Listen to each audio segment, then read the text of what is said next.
Hello students, welcome to my YouTube channel the commerce click. Hope आपने पिछली video अच्छे से देखी होगी। उसमें जो कंसेप्ट आपको समझाए गए हैं वो आपको सारे क्लियर हो गए होंगे। तो चलिए अब इस वीडियो में स्टार्ट करते हैं कुछ नए क्वेश्चंस। तो आज के टॉपिक में ये डिफरेंट टाइप्स के यानी कि जो आपको अकाउंटिंग इक्वेशन बताई थी, मेन फंडामेंटल अकाउंटिंग इक्वेशन, उसके बिहाफ पर हमने ये क्वेश्चन करने हैं। तो चलिए स्टार्ट करते हैं अपना फर्स्ट क्वेश्चन।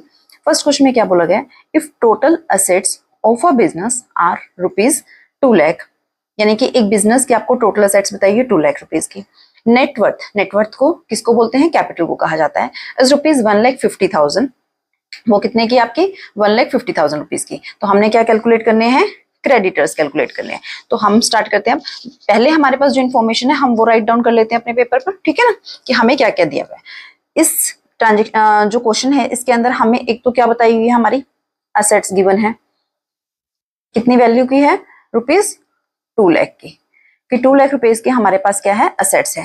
कैपिटल हमें बताई हुई है, कैपिटल कितनी बोली गई है, ₹1,50,000 की।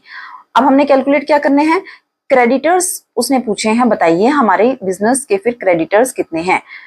क्रेडिटर्स को हम और क्या बोल सकते हैं, अगर आपको पता हो क्रेडिटर्स हम कौन से हेड में डालते थे, अब तक हमने इतने क्वेश्चंस किए हैं, आपको याद हो गया होगा। क्रेडिटर्स हमारे क्या होती है, लायबिलिटी में आते हैं। क्या होते हैं, लायबिलिटी होते हैं। अब अपनी फंडामेंटल हमारी जो इक्वेशंस थी वो हम नोट डाउन करते हैं अपनी। क्या थी हमारी fundamental equation, assets is equal to क्या थी, लायबिलिटीज प्लस कैपिटल, ठीक है ना, हमारी ये इक्वेशन थी। तब इस इक्वेशन में अगर हम अपनी असेट्स की वैल्यू पुट कर दें और अपनी कैपिटल की वैल्यू पुट कर दें तो क्या हम लायबिलिटीज निकाल सकते हैं कि नहीं निकाल सकते, ठीक है। जो हमने सबसे फर्स्ट वीडियो में किया था उसमें हमने लायबिलिटी का भी किया था।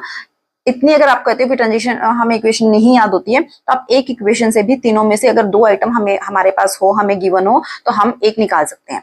अगर हमने लायबिलिटीज निकालनी है तो लायबिलिटीज अगर हम इज इक्वल टू से इस साइड ले आए तो असेट्स इधर चला जाएगा, ठीक है ना।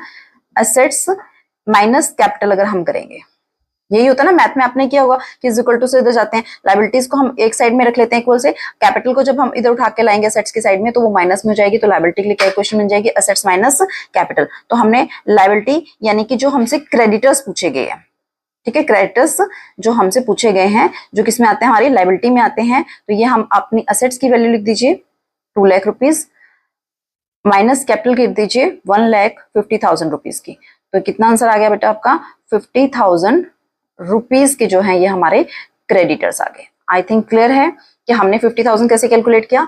ये क्रेडिटर्स इस क्वेश्चन में पूछे गए थे। क्रेडिटर्स किस में आते हैं, हमारे लायबिलिटी में आते हैं, और लायबिलिटी निकालने के लिए हमने इक्वेशन फंडामेंटल इक्वेशन से ही बनाई है अपनी, assets is equal to liability plus capital से। लायबिलिटीज को इज इक्वल टू के एक साइड रखिए, जब कैपिटल उठ के दूसरी साइड में जाएगा तो क्या हो जाएगा, वो asset minus capital. I think clear this question. Next question करते हैं। इसमें मैंने 2 पार्ट दिए, पहले एक पार्ट करते हैं सॉल्व, ठीक है। देखिए क्या कह रहे हैं, मोहन स्टार्टेड बिजनेस ऑन 1 अप्रैल 2022, कि मोहन ने बिजनेस स्टार्ट किया है, कब स्टार्ट किया है, 1 अप्रैल 2022 को, विद अ कैपिटल ऑफ ₹7,50,000। ये कैपिटल उसने लगाई थी जब उसने 1 अप्रैल को बिजनेस स्टार्ट किया, तो कैपिटल लगाई है 7,50,000 की, and a loan of ₹2 lakh taken from SBI bank, और SBI बैंक से लोन भी लिया है। अब यहां तक पहले आपको दोनों चीजें क्लियर होनी चाहिए। ये बिजनेस स्टार्ट हुआ है, डेट इज हमारे साल का ओपनिंग है, स्टार्ट है, ये कैपिटल है हमारी साल की स्टार्टिंग की, और ये लोन हमने ले रखा है, और लोन हमारा क्या होता है, लायबिलिटी होता है, क्योंकि हमें फ्यूचर में पे करना पड़ेगा, तो ये हमें लायबिलिटी गिवन है। अब 31 मार्च 2023, देखिए हमारा जो साल है, अगर 1 अप्रैल 22 को स्टार्ट हुआ है तो फिनिश कब होएगा, एंड कब होगा, 31 मार्च 2023 को, तो हमारा साल एंड हो गया है। अब एंड में हमारे पास क्या गिवन है, एक तो असेट्स बोलिए उसकी, his assets were ₹15 lakh, assets हमें गिवन है। अब दूसरा इसने क्या बोला, no amount of loan was repaid during the year, साल में जो ये लोन हमने बिजनेस में स्टार्टिंग में ही ले लिया था 1 अप्रैल को, इसमें से हमने कोई भी अमाउंट रिपे नहीं किया। इट मींस लोन तो एज इट स्टैंड है ना हमारा, हमने बैंक को 2 लाख के 2 लाख देने हैं, तो हमारी लायबिलिटी कम नहीं हुई है। ये इसमें गिवन नहीं है, पर इनडायरेक्टली हमें बता दिया गया है कि 31 मार्च 2023 को भी हमारे पास 2 लाख की लायबिलिटी पड़ी है, ठीक है बच्चों। Next, find out his capital, उसके एक तो कैपिटल निकालनी है, कब निकालनी है, 31 मार्च 2023 को। ये जो थी ये तो 1 अप्रैल की कैपिटल थी, हमने निकालनी है 31 मार्च 2023 की कैपिटल। और प्रॉफिट्स मेड और loss incurred during the year. Profit या लॉस उसे जो भी बिजनेस में हुआ है उस साल के दौरान में, ठीक है ना, उस वन फाइनेंशियल ईयर में, वो हमने बताना है कि कितना हुआ है। चलिए इसकी नेक्स्ट हम दूसरे पेपर पे सॉल्व करते हैं। सॉल्यूशन सेकंड, ठीक है। अब इसमें देखिए क्या बोला, पहले जो हमारे पास गिवन है हम उसको लिख लेते हैं। 1 अप्रैल की कैपिटल, देखिए इसमें हम क्या करते हैं अपनी कन्वीनियंस के लिए, जो हमारा साल की ओपनिंग यानी कि 1 अप्रैल की जो भी हमारे पास इंफॉर्मेशन होती है उसके साथ हम वर्ड यूज कर लेते हैं ओपनिंग, ताकि हमें कंफ्यूजन ना हो। तो ये जो कैपिटल हमें साल की ओपनिंग की दे रखी है, इसको हम क्या लिखते हैं, अपनी ओपनिंग कैपिटल, ठीक है। क्या बोलते हैं इसको, ओपनिंग कैपिटल। कितनी गिवन है हमारे पास, ₹7,50,000 की, ठीक है। ओपनिंग हमारे पास क्या गिवन है, लाइबिलिटी गिवन है। ये लाइबिलिटी हमें दे रखी है, लोन जो दे रखा है, कितनी दी हुई है, ये ₹2,00,000 की गिवन है हमारे पास। क्लियर है। और क्या दिया हुआ है हमें, देखिए साल खत्म होने पे हमें असेट्स दी है, तो एंडिंग वाले को हम लिख लेते हैं क्लोजिंग। क्या लिखते हैं बच्चों, क्लोजिंग असेट्स हमारे पास गिवन है। क्लोजिंग असेट्स कितनी है हमारे पास, ₹15 लाख है। और no amount of loan was repaid, अगर लोन रिपे नहीं किया गया तो साल के एंड में भी तो लाइबिलिटी उतनी की उतनी है ना, जो लाइबिलिटी हमारे साल के शुरू में थी, जो पैसा हमने साल के शुरू में लोगों को पे करना था वो अब भी पे करना है। तो ₹2,00,000 की हमारे पास क्लोजिंग लाइबिलिटी की है। ये हमारे पास क्वेश्चन में इंफॉर्मेशन गिवन है जो हमने यहाँ पर राइट डाउन कर ली है। अब क्वेश्चन में जो पूछा गया, क्या पूछा है, find out his closing capital पूछिए, क्योंकि कैपिटल कौन सी डेट की पूछ रहा है, 31 March 2023, that is our ending date, हमारे ईयर की वो एंडिंग डेट है। तो क्लोजिंग है, क्लोजिंग कैपिटल। एक तो हमसे ये पूछा गया है और एक उसने पूछा है प्रॉफिट या लॉस, जो भी हुआ है वो बताइए, ठीक है। अब क्लोजिंग कैपिटल के लिए हमारा equations assets is equal to liability plus capital से हम निकाल सकते हैं, ठीक है। चलिए पहले अपनी इक्वेशन लिखते हैं जो हमारी थी। हमने क्योंकि क्लोजिंग निकालनी है तो हम इसलिए क्लोजिंग वर्ड ही यूज करेंगे। Closing assets is equal to closing liability plus closing capital। Clear है। अब हमारे पास एसेट्स भी गिवन है, लाइबिलिटी भी गिवन है, कैपिटल निकाल लेते हैं। पहले अपनी वही बना लो, क्लोजिंग कैपिटल को इज इक्वल टू से एक साइड रख लीजिए। अब अगर हम अपनी क्लोजिंग एसेट्स में से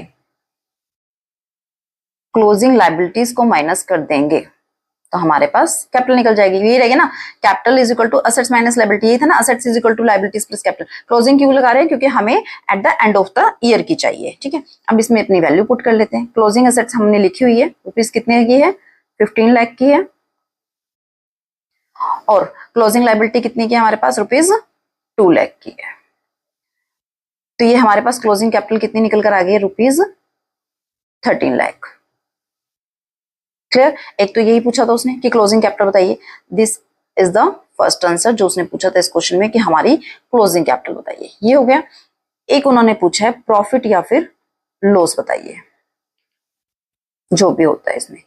अब प्रॉफिट और लॉस कैसे निकलता है बच्चों, सिंपली वैसे तो मैं आपको फॉर्मूला भी बोल सकती हूँ, ठीक है ना, बट बच्चे क्या होते हैं, कंफ्यूज हो जाते हैं पेपर में जाके कि हमने क्या करना था। इसका फॉर्मूला क्या होता है, अपनी क्लोजिंग कैपिटल में से हमने ओपनिंग को माइनस करना है, ठीक है। आप कहोगे आपने फॉर्मूला बता दिया, अब याद कैसे रखेंगे, हम इसको भूल जाएंगे कि ओपनिंग में से क्लोजिंग माइनस करनी है, क्लोजिंग में से ओपनिंग। अब इसके लिए एक एग्जांपल समझिए। मान लीजिए आप एक दिन सुबह मॉर्निंग में निकलते हो, ठीक है ना, आपकी जेब में 100 रुपीज थे। क्लियर। आपने उस दिन में बहुत सारी ट्रांजेक्शन की, कुछ माल खरीदा, कुछ माल बेचा, जो भी किया। जब आप शाम को घर आए तो आपके पॉकेट के अंदर जो पैसे थे वो 150 रुपीज थे, ठीक है। जब दिन शुरू हुआ था तो 100 रुपीज थे, जब रात को घर आए तो आपकी पॉकेट में 150 रुपीज थे। क्लियर है। तो आपने क्या किया है, जितने भी आपने दिन में ट्रांजेक्शन्स की होंगी तो उसकी वजह से आपको 50 रुपीज का इंक्रीमेंट हुआ है ना आपकी पॉकेट मनी में। तो आपके पास जो 100 से 150 हुआ है, दैट इज अ डिफरेंस जो है 50 रुपीज, वो आपका प्रॉफिट है। अब इसको थोड़ा सा ध्यान से देखिए कि हमने वो 50 रुपीज कैसे निकाले, कि हमारा जो एंड में था 150 रुपीज का बैलेंस, उसमें से हमारा जो ओपनिंग का था, मॉर्निंग का जो 100 रुपीज था, वो हमने माइनस किया है। तो यही बिजनेस में करना बच्चों, जब हमारा साल खत्म हुआ है तो बिजनेसमैन की जो कैपिटल बनी है, ठीक है ना, उसमें से जो उसने साल के शुरू में लगाई थी, ओपनिंग लगाई थी, वो माइनस कर दीजिए। तो आपको क्या पता लग जाएगा कि बिजनेस में उन्होंने उस साल में प्रॉफिट लिया या लॉस लिया। आई थिंक इस एग्जांपल से क्लियर हो गया होगा कि हमें किसी भी चीज को अकाउंट्स में क्रैमिंग नहीं करनी है। अगर आप इन चीजों को अपने डेली लाइफ के साथ रिलेट करोगे तो आपको कोई भी चीज क्रैमिंग करने की जरूरत नहीं है। आप अंडरस्टैंडिंग के साथ, अगर आप भूल भी जाते हो, आप इस एग्जांपल को याद करना एग्जाम में भी, और आपको याद आ जाएगा कि आपने ओपनिंग में से क्लोजिंग माइनस करना है या क्लोजिंग में से ओपनिंग माइनस करना है। ठीक है बच्चों, तो हमारा क्या निकला है फॉर्मूला, जो आपने अभी रियल लाइफ से एग्जांपल से हमने निकाला है कि अपने क्लोजिंग कैपिटल में से ओपनिंग कैपिटल को माइनस कर दीजिए। तो इस क्वेश्चन में हमारे पास क्लोजिंग कैपिटल हमने अभी कैलकुलेट की थी, ठीक है, कितनी, 13 लाख रुपीज की, 13 लाख रुपीज की। इसमें अपने ओपनिंग कैपिटल माइनस कर दीजिए, जो कितनी है हमारी 7,50,000। ठीक है, तो हमने साल के शुरू में पैसा तो कितना लेकर चले थे, हम 7,50,000 लगाकर चले थे, पर जब साल एंड हुआ तो हमारे बिजनेस के अंदर कितना हो गया, 13 लाख हो गया। तो हमने कितने का प्रॉफिट ले लिया, इसमें से माइनस कर दीजिए, दैट इज 5,50,000 रुपीज। ठीक है, ये जो है ये हमने उस पूरे साल में वर्किंग के थ्रू अपने अर्न किया है, दैट इज प्रॉफिट। ठीक है, अगर हम साल में 750 लगाकर चलते और साल के एंड होते होते हमारे पास जो है मान लीजिए 6 लाख क्लोजिंग कैपिटल आती, तो फिर क्या हुआ था, लेकर तो हम चले थे सुबह को 7,50,000 रुपीज और एंड में हमारे पास बचा सिर्फ 6 लाख रुपीज, तो 1,50,000 कम हो गया ना। ठीक है ना, तो उसमें फिर वही क्लोजिंग माइनस ओपनिंग करते तो आपको पता लग जाता कि क्लोजिंग कम होगी, ओपनिंग ज्यादा हुई थी, तो हमें क्या हो जाएगा, लॉस हो जाएगा। आई थिंक ये कंसेप्ट क्लियर हो गया है, इसको क्रैमिंग करने की जरूरत नहीं है। फॉर्मूले को प्रॉफिट या लॉस निकालना है तो आपने सिंपली क्या किया है, क्लोजिंग कैपिटल में से ओपनिंग कैपिटल माइनस करनी है। क्लियर है, अब ये इसका एक पार्ट था सेकंड क्वेश्चन का। हमने इसमें सेकंड पार्ट भी बनाया हुआ है, if in the above illustration की जो आपने अभी ऊपर किया है इलस्ट्रेशन, उसमें the proprietor had introduce additional capital of rupees 1,25,000 की प्रोप्राइटर ने एडिशनल कैपिटल उसमें और डाली है 1,25,000 की, and had withdrawal rupees 40,000 for personal purpose, और अपने पर्सनल पर्पस के लिए उसने 40,000 विड्रॉल कर ली। फाइंड आउट द प्रॉफिट, अब आपने प्रॉफिट कैलकुलेट करना है। ठीक है, अब जब सिंपल था तो हमने क्या निकालना था, closing capital minus opening capital, but अब इसने और दो चीज ऐड कर दी है इसमें, एक तो एडिशनल कैपिटल डाल दी है 1,25,000 रुपीज की, और एक क्या कर दिया, विड्रॉल पर्सनल पर्पस के लिए जो किया जाता है उसको क्या बोलते हैं बच्चों, ड्राइंग। ठीक है, एक इसने ड्राइंग दे दी है। अब होता क्या, दोनों का मीनिंग आपको आई थिंक नाम से क्लियर हो गया होगा। एडिशनल कैपिटल है जो बिजनेसमैन ने और पैसा बिजनेस के अंदर इन्वेस्ट किया है। ठीक है, और ड्राइंग क्या होती है, जो पैसा उसने बिजनेस में से निकाल लिया है। यही जो हमारे पास आई है ये हम लिख लेते हैं। सेकंड में हमारे पास दो दी है इन्होंने, एक तो दी है एडिशनल कैपिटल। एडिशनल कैपिटल कितनी बोली है, रुपीज 1,25,000 की, और एक बोली है ड्राइंग, इसको विड्रॉल के नाम से भी लिख सकते हैं।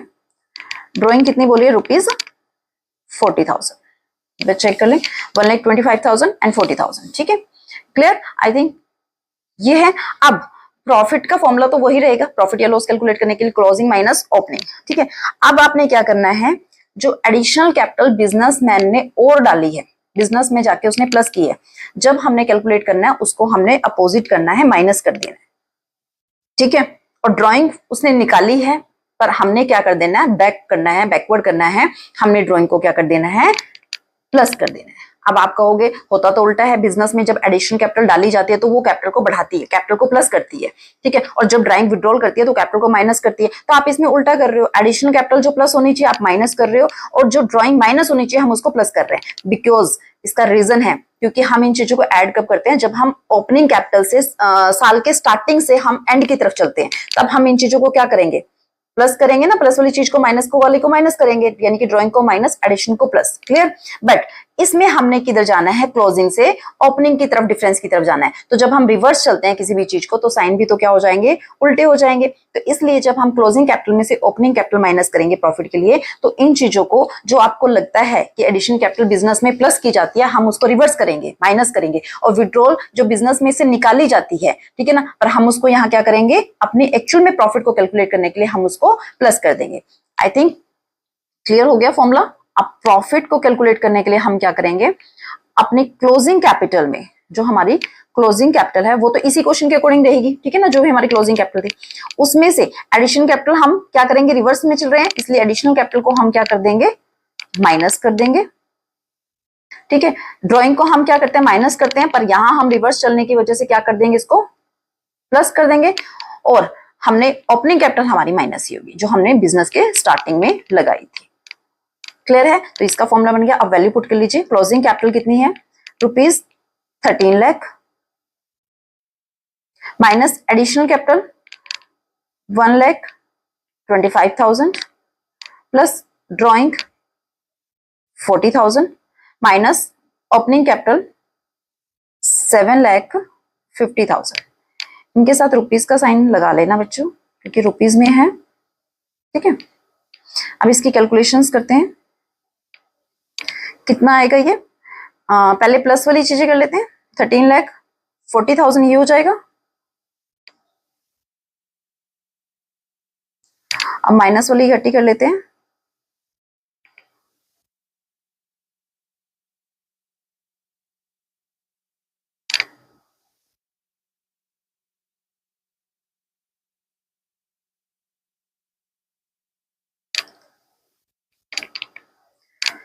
क्लियर है? एक बार रिवर्स चेक कर लेते हैं। This one is clear. ये कैलकुलेशन आप जैसे मर्जी कीजिए, ठीक है ना। मैंने प्लस वाले पहले ले लिए हैं, फिर माइनस वाले इकट्ठे करके उनको डिफरेंस निकाले। तो आप ये कैसे भी कर सकते हो। मेन तो आपका ये फॉर्मूला है। ये कंसेप्ट आपको क्लियर होना जरूरी है कि हमने एडिशनल कैपिटल को क्या करना है? लेस करना है, और ड्राइंग को क्या करना है? प्लस करना है। यानी कि जो हम सोचते हैं कि ये तो प्लस होती है, माइनस होती है, हमने उसका रिवर्स करना है, क्योंकि प्रॉफिट कैलकुलेट करते टाइम हम अपने एंड से यानी कि क्लोजिंग से हम ओपनिंग की तरफ चल रहे हैं, इसलिए हमने इनको क्या किया है? रिवर्स किया। आई थिंक क्लियर है ये क्वेश्चन। चलिए नेक्स्ट क्वेश्चन करते हैं अपना third. Give an example for each of the following type of transaction. हमने अब इसमें क्या देना है? अपना एग्जाम्पल देने हैं। फर्स्ट जैसे इसने बोला है increase in one assets decrease in another assets. ठीक है, ये क्या है? पहले तो जैसे आपने अपनी अभी पिछली वीडियो देखी होगी, उसमें हमने अकाउंटिंग क्वेश्चन की है। ठीक है, हमारे पास ट्रांजेक्शन दी होती थी ना ट्रांजेक्शन, उसका हम इफेक्ट डालते थे। हमने कोई असेट्स में प्लस कर रहे हैं, कभी किसी ट्रांजेक्शन की वजह से हम असेट्स को माइनस कर रहे हैं, कभी लायबिलिटी को प्लस कर रहे हैं, लायबिलिटी माइनस कर रहे हैं, या कैपिटल में हम चेंजेस कर रहे हैं। ये क्या था? अब इसमें हमें क्या बताया है? इसने इफेक्ट बताया है, यानी कि एक असेट्स आपकी इंक्रीज होनी चाहिए और दूसरी असेट्स कोई भी आपकी डिक्रीज होनी चाहिए। ऐसी ट्रांजेक्शन का आप एग्जाम्पल दीजिए। अब वो आपने यानी कि क्वेश्चन बनाना है, आंसर इसने दिया हुआ है। पिछली वीडियोस के अकॉर्डिंग आपको ट्रांजेक्शन दी होती थी, आपने ये इफेक्ट निकालना होता कि किस असेट्स को हमने बढ़ाया है, किसको कम किया है। अब इसमें इसने इफेक्ट बता दिया, यानी कि आपने एक असेट्स को इंक्रीज कीजिए भी और एक असेट्स को अपने डिक्रीज कीजिए। ऐसी कोई ट्रांजेक्शन बताइए जिससे आपकी एक असेट्स डिक्रीज इंक्रीज हो और एक डिक्रीज हो। तो क्या हो सकती है? अगर ध्यान से सोचिए, असेट्स के कॉलम में हमें कितनी याद है? कैश थी, स्टॉक थी, डेटर था, ठीक है ना, प्रीपेड एक्सपेंस थे, मशीनरी, फर्नीचर, कुछ भी ऐसी चीजें थी जो असेट्स होती हैं। अब उनमें से एक को बढ़ाना है, अपने एक को कम करना है। ठीक है, कैसे कर सकते हो? कोई भी असेट्स आप क्या करो? परचेज कर लो कैश में। अगर आप कोई भी असेट्स परचेज करोगे तो क्या होगा? एक तो वो असेट्स बढ़ जाएगी, यानी कि इंक्रीज इन वन असेट्स। ठीक है, और कैश में परचेज कर रहे हो तो कैश पे करके आओगे, कैश कम हो जाएगी, तो decrease in assets another assets. Clear है? ये कोई भी असेट्स आप परचेज कर सकते हो, यानी कि इसके बहुत सारे एग्जांपल्स होते हैं, कुछ आपने सोचने हैं। मैं सारे नहीं बताऊंगी, यहाँ पर मैंने एक बताया है परचेज। मैंने सेम एग्जांपल लेते हैं, परचेज फर्नीचर ऑन कैश। ठीक है, सॉल्यूशन हम थर्ड क्वेश्चन का है ये। ठीक है, फर्स्ट में मैं क्या मान रही हूं? Purchased of furniture on cash. क्या किया मैंने? कैश में फर्नीचर पे खरीदा, ये मैंने अपनी ट्रांजेक्शन अज्यूम किया। अब इसकी वजह से कहां जाएगा बताओ? फर्नीचर परचेज किया तो फर्नीचर बढ़ जाएगा, तो इंक्रीज इन फर्नीचर। मेरा फर्नीचर क्या हो गया? बढ़ गया। क्लियर है?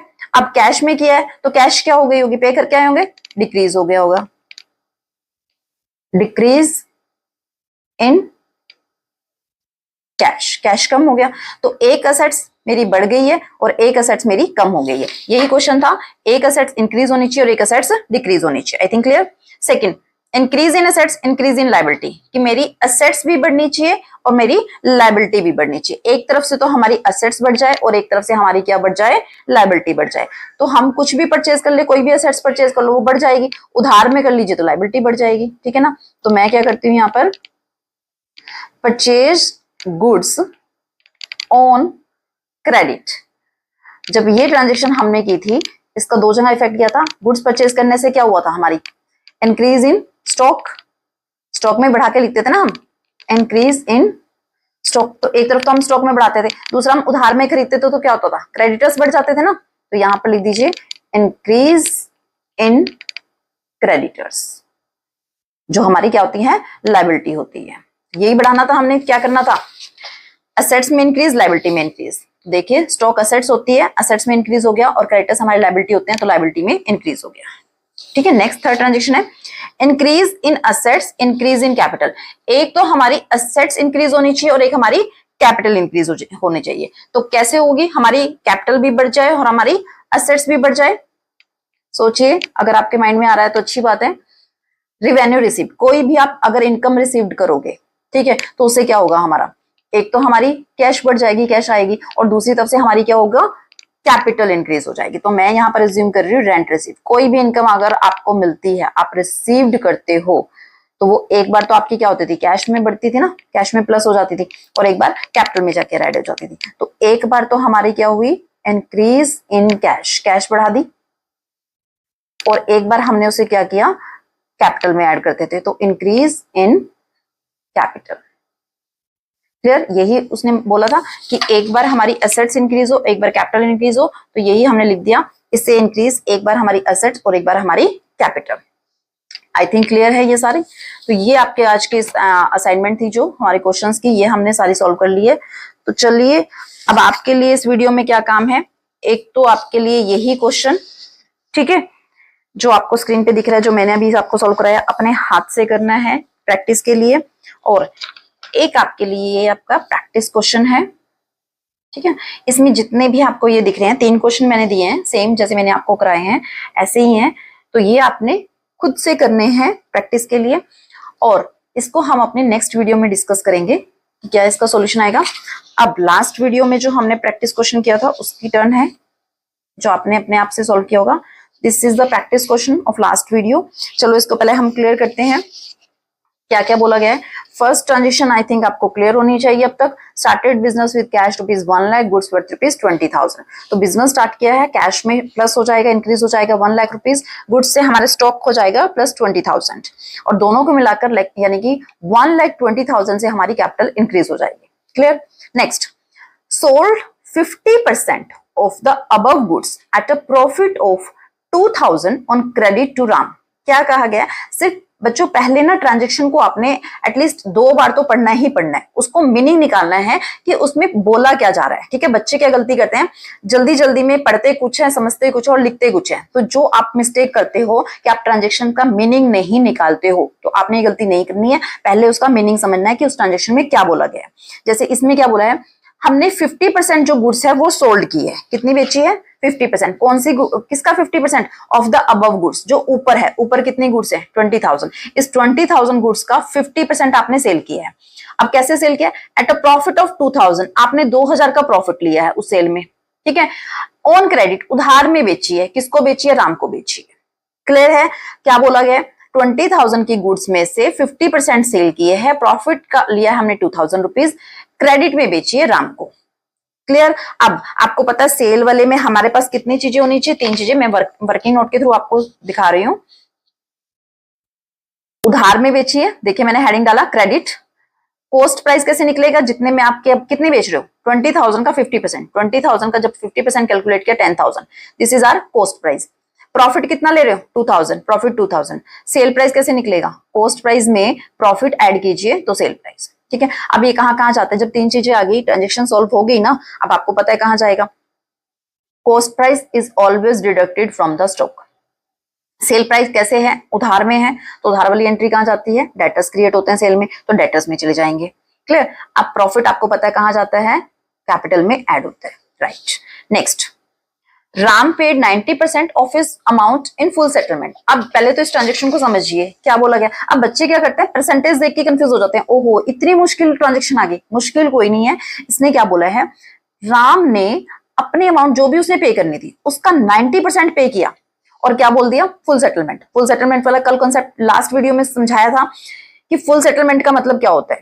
ठीक है, कि जितना उसने देना था और जो वो देके गया उसमें उसने खत्म कर दिया अकाउंट, उसके बाद वो कुछ नहीं देगा। अब राम से हमने कितना लेना था, अभी अगर आपने ऊपर की एंट्री में चेक किया हो तो जब ट्रांजेक्शन हमने सेल प्राइस किया था 12,000 आया था, राइट। तो हमने राम से कितना लेना था, 12,000 लेना था। देखिए मैंने वर्किंग नोट में समझाया हुआ है, हमने राम से ऊपर था ना, ये राम का ही था, हमने उधार में बेची थी, राम से लेना था 12,000। अब उसने दिया कितना है 90%, तो पहले तो निकाल लीजिए वो पे कितने करके जा रहे हैं। 12,000 का Ram cash paid by Ram, 12,000 का 90% जब कैलकुलेट किया तो कितना पे किया उसने 10,800, यानी कि वो हमें कैश कितने देकर गया है 10,800। तो इस ट्रांजेक्शन के अंदर कैश कितनी आ गई हमारे पास 10,800। राम यानी कि डेटर उसमें से माइनस करेंगे ना, जब कोई पर्सन देख के जाएगा अपने अकाउंट से तो डिडक्ट करवाएगा ना। अब उसके अकाउंट से कितनी डिडक्ट होगी, फुल सेटलमेंट बोल दिया ना उसने, जब फुल सेटलमेंट बोल दिया मतलब उसके जितने भी ड्यू थे 12,000 थे तो हमने 12 के 12 ही लेस करने हैं, ठीक है। उसके अकाउंट से कितने माइनस कर दिए 12,000 माइनस कर दिए। अब लेने तो हमने किसी से 12,000 थे और वो 10,800 देकर बोल रहा है बस फुल सेटलमेंट हो गया, अब इसके बाद मैं नहीं दूंगा। तो यानी कि हमने 1,200 का जो नुकसान हुआ है, नुकसान को हम इसमें बोलते हैं discount. As a business language में क्या बोला जाता है कि हमने उसको इतना डिस्काउंट दे दिया। तो 1,200 एक तरह से हमारा नुकसान हो गया, लॉस हो गया, हमें डिस्काउंट एक्सपेंस है, तो ये कहाँ चला जाएगा कैपिटल में से लेस हो जाएगा। I think clear. ये जितना हमने उसमें डेटर में लिखा होगा सारा माइनस करना पड़ेगा क्योंकि फुल सेटलमेंट है। कैश 90% के हिसाब से जब हमने कैलकुलेट करी 10,800 कैश आ चुकी है और 1,200 का जो हमें नुकसान हुआ है वो हमारे कैपिटल में से लेस हो जाएगा। Clear. Next, purchase goods for cash 15,000 on credit for 10,000। ये इजी है बिल्कुल। गुड्स परचेज किए, दोनों प्लस कर लीजिए पहले तो, क्योंकि आपने चाहे कैश में परचेज किए हो चाहे उधार में परचेज किए, दोनों अल्टीमेटली जाकर स्टॉक में ऐड होंगी, बढ़ाएंगी। तो 15 + 10 25,000 स्टॉक बढ़ गया। कैश कितनी पे कर आए हो 15,000, वो माइनस क्रेडिटर्स कितने हो गए आपके 10,000 से बढ़ गए। नेक्स्ट है goods costing ₹24,000 sold at a profit of this percent 33 in 1/3%, half the payment received in cash. ठीक है, अभी इसको छोड़िए, पहले तो ट्रांजेक्शन समझिए क्या बोला है। कॉस्ट कितनी थी 24,000 की, प्रॉफिट कितना लिया है इतने % लिया है। अब बोल रहे हो हाफ पेमेंट आपने कैश में रिसीव किया, इसको बाद में क्लियर करती हूँ। पहले यहां तक की ट्रांजेक्शन के अकॉर्डिंग हमने जब सेल किया तो हमें 3 चीजें चाहिए, कॉस्ट प्राइस चाहिए, प्रॉफिट चाहिए और सेल चाहिए, ये 3 चीजें चाहिए। अब कॉस्ट प्राइस इसमें दिया हुआ है हमारे पास 24,000 का, प्रॉफिट की परसेंटेज कैलकुलेट करनी है तो ये देखिए, ये मैंने वर्किंग नोट बनाया हुआ है। कॉस्ट प्राइस हमारे पास कितना गिवन है 24,000, प्रॉफिट निकालिए 24,000 मल्टीप्लाई, जब हम उस ट्रांजेक्शन इसको सॉल्व करेंगे परसेंटेज को तो ये क्या निकलेगा 100/3, 100/3 और ये 100/3 और ये परसेंट के नाम का जो हमारी ये परसेंट थी इसके नाम का 100। क्लियर है। जब हम इसको सॉल्व करेंगे this one is our profit. Sale cost price जो था हमारा 24,000 था, प्रॉफिट जब हमने कैलकुलेट किया हमने 8,000 का लिया है, तो सेल प्राइस कैसे निकलता है cost price plus profit that is 32,000। ये निकल गई 3 चीजें जो हमें चाहिए होती है। अब कॉस्ट प्राइस आपको पता है हमारा किस में से होता है, स्टॉक में से ऑलवेज डिडक्ट, प्रॉफिट हमें पता है कैपिटल में ऐड होगा। अब सेल प्राइस की बात आती है, अब ध्यान से पढ़िए इसने क्या बोला था सेल प्राइस में, half the payment received in cash, यानी कि आपने जो सेल प्राइस है ना सारे का सारा ना तो आपने कैश में सेल की है कि आपको सारे का सारा जो 32,000 है वो कैश आ गया, और ना ही सारा आपने उधार में बेचा है कि सारा आपका डेटर्स में चला जाएगा। इसने क्या बोला है हाफ आपने कैश रिसीव किया तो हाफ क्या है उधार है, ठीक है ना। तो मैंने जो ये 32,000 की सेल की थी इसमें से हाफ कर लो इस दोनों का, 16,000 बनेगा। जो 16,000 है वो तो मेरी कैश सेल्स है तो कैश में प्लस हो जाएगा जाके, और जो बाकी के 16,000 है वो उधार है, उधार क्या बन जाएगा डेटर बन जाएगा। तो ये दोनों ये 32,000 के 2 टुकड़े कर दिए, ठीक है ना। हाफ जो है हमारा कैश मिल गया हमें तो कैश में चला जाएगा, हाफ से हमारे डेटर बढ़ गए तो हमने डेटर में प्लस कर देने हैं। आई थिंक क्लियर ये concept. Last transaction, purchase furniture for office use ₹6,000 and for house hold use ₹4,000। क्या बोला गया है कि हमने फर्नीचर परचेज किया है ऑफिस यूज के लिए ₹6,000 का और हाउस होल्ड यूज के लिए 4,000 का। पहले यहां तक के ट्रांजेक्शन समझिए क्या बोल रहे हैं कि हमने फर्नीचर परचेज किया है ऑफिस यूज के लिए। ये ट्रांजेक्शन आई थिंक मैंने पहले कराई होगी किसी उसमें। अगर हम ऑफिस यूज ना लिखें परचेज फर्नीचर ऑफ ₹6,000 तो इसका मतलब भी क्या है कि हम 6,000 का फर्नीचर ऑफिस के लिए खरीदेंगे ना जब बिजनेस कर रहे हैं। तो यहाँ ऑफिस यूज लिखने से कोई फर्क नहीं पड़ा, ये परचेज फर्नीचर की ही एंट्री है जो एक बार फर्नीचर में जाके प्लस हो जाती है और एक बार कैश में से माइनस हो जाएगी, ठीक है।